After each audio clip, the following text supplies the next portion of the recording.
I want to thank everyone for joining me for another episode of Lifelong Learners. As always, I am your host, Holly Tetreault. In my previous episode, I started to talk about my previous experience as a neurodivergent individual. For this episode, I want to talk about my experience in school and how I was able to graduate from GCC. Come along with me as I share my lows and highs of navigating school as an autistic young woman. In the beginning, when I was younger, I had mentioned in the previous episode that I had a sensitivity to sound from a very young age. After my family moved to Turner's in November of 2009, I found it hard to cope with any kind of sudden change or changes in my routine. When January of 2010 came around and I had to go to my new school for the first time, it was hard for me to sit in the cafeteria because it was too loud and the noise stressed me out.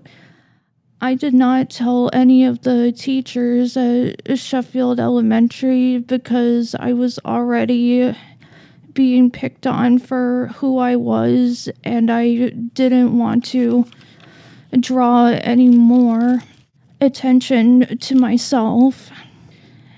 It was hard to mask my autistic traits as a kid, but I was afraid of being picked on for who I was as a person. During my elementary school years, I went through so much bullying from my classmates, and when I spoke up to the teachers about this, they would blame me instead of the people who were bullying me. After that, I decided that I did not want to hang out with my classmates, and I spent more time alone doing art and being with my stuffed animals. Also, not having a diagnosis of autism until April of 2012. And I was going into 6th grade during this time, and navigating middle school with autism was challenging. My first day of school, I was in class and one of my classmates was copying me because I put my hand over my mouth and made a weird sound, and my classmate did the same thing, which made me feel uncomfortable. The worst part of the school day was lunch because it was too loud, and when I told one of the teachers that it was too loud in there for me, the only option they gave me was to sit in the nurse's office and eat lunch.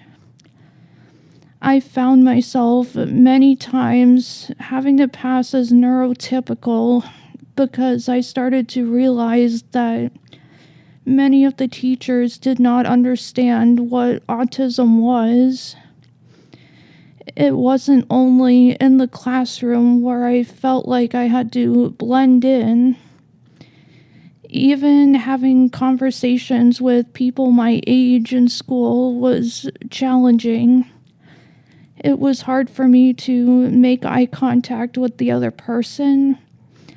I found it hard to start a conversation and looking for those social cues. And when it's my turn to talk, being in social situations in school was a struggle. I wanted to have friends, but it was hard for people not to judge me before they got to know me. I was relieved when I graduated from high school because not only was I going through a lot with my mental health, but I was glad not to see most of my classmates again.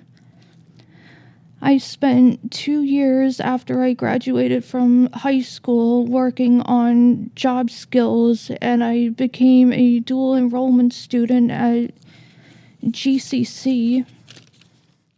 The Turners Falls High School had a postgrad program, so students who have IEP plans can stay in school until age 22.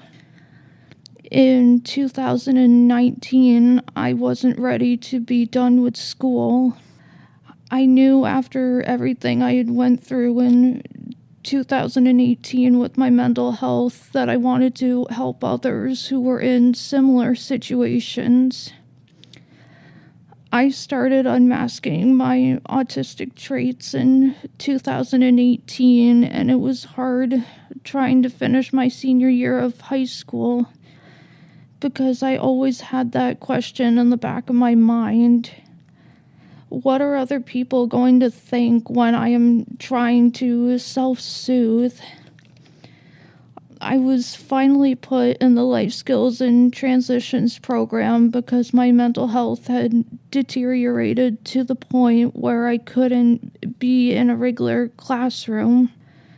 I'm surprised I graduated high school since the school had to waive the rest of my requirements. I think if these teachers knew more about autism, they would know how to better accommodate their students. My experience in college was better because for the first time in my life, I did not have to mask who I was. At GCC, I am involved in the Neurodiversity Club, and this club is for people who are neurodivergent. Most times, we just talk about our special interests.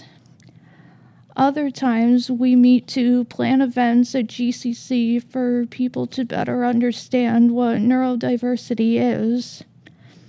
Also, we did a hyperfixation fair where we had tables set up and we were telling people what we do besides doing homework and going to class.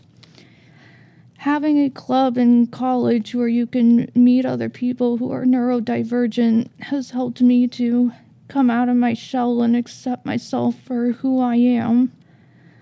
I did not know what stimming was or what it meant until I started going to college and finding out about the Neurodiversity Club.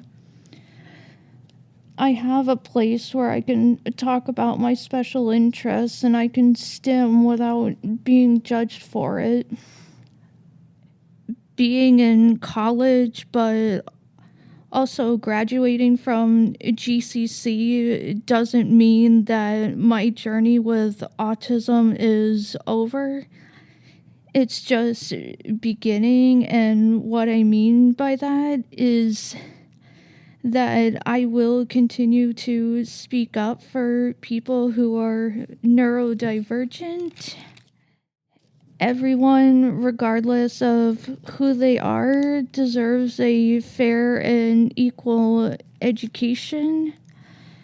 Neurodivergent people shouldn't have to feel like they need to fit in with their peers or hide who they truly are because someone might make fun of them.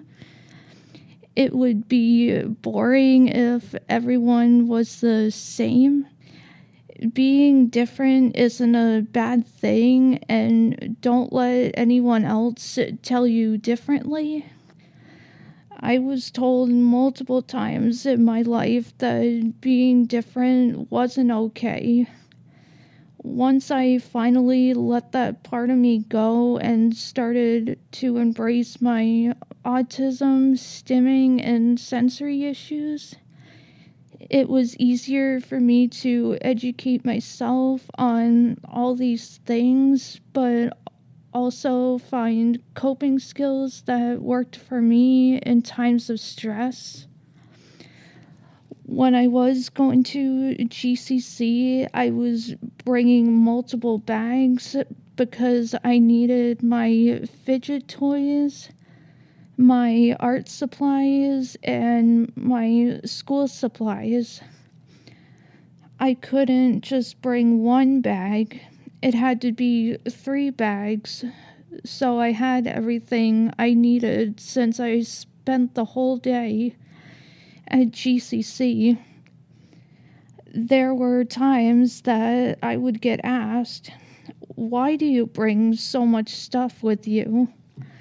My answer would be, I pack all the stuff in case I need to stim with a fidget toy.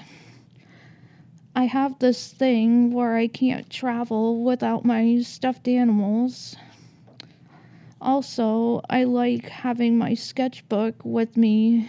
And of course, if I am going to do homework, I need my school supplies. These are the things that have helped not only through college, but in my everyday life. That's it for today's episode of Lifelong Learners. In this episode, we talked about neurodiversity through my experience in education. I hope you enjoyed this episode, and I want to thank Alex and everyone at GCC for helping me get my story out there.